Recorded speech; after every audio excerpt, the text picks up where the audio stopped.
There is so little that we know as human beings about our own selves. We think we know everything, when in reality we do not. Few of us can say we knew exactly where we would end up in adulthood when we were kids, who our best friends would be, what kind of jobs we would have, what kind of home we would live in, or who we would marry. We all have hopes and dreams, but ultimately, those are just, well, hopes and dreams. They may even be in realistic reach, but there is no way we really know what type of future lies ahead of us. Throughout my life, this whole unknown future concept scared me immensely, even to the point of tears.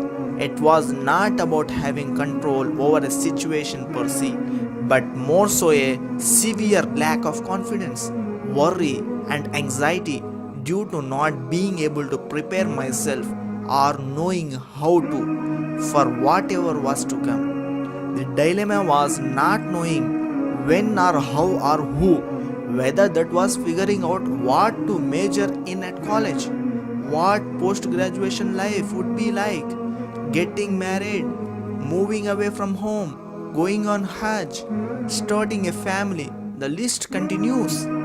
Islam recognizes this very big knowledge gap that humans have in regards to their own lives.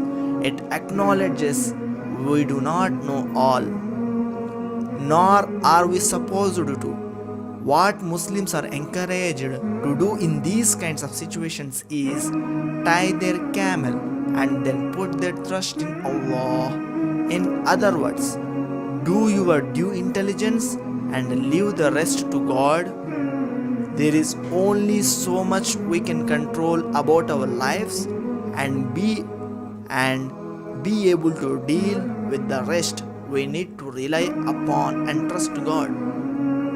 Over the years, I bookmarked many verses from the Quran about trusting God, trusting Allah, that brought me great comfort.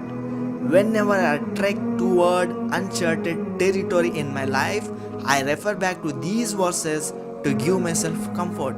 Allah subhanahu wa ta'ala said in the Quran, place your trust in Allah. Surely Allah loves those who place their trust in Him. Then, if placing trust in Allah will result in His love, what other comfort can we ask for in our time of uncertainty and need? What other else we need?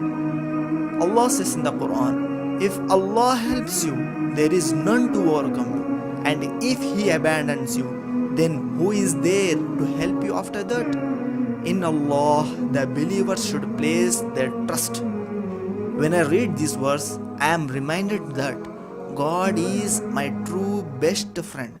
He is the one to turn to for help, and we must realize He can right all of our affairs. Allah subhanahu wa ta'ala said in the Quran, enough for me in Allah, enough for me is Allah.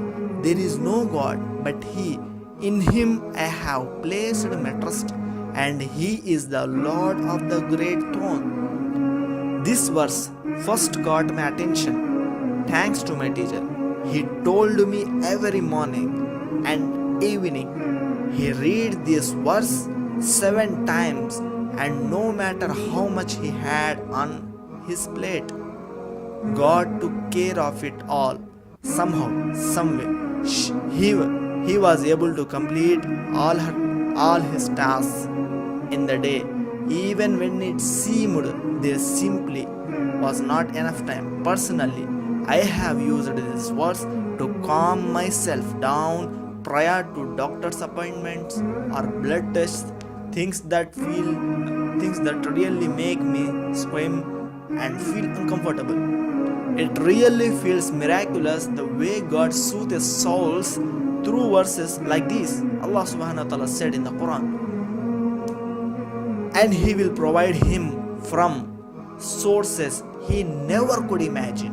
And whosoever puts his trust in Allah, then He will suffice him. Verily, Allah will accomplish His purpose.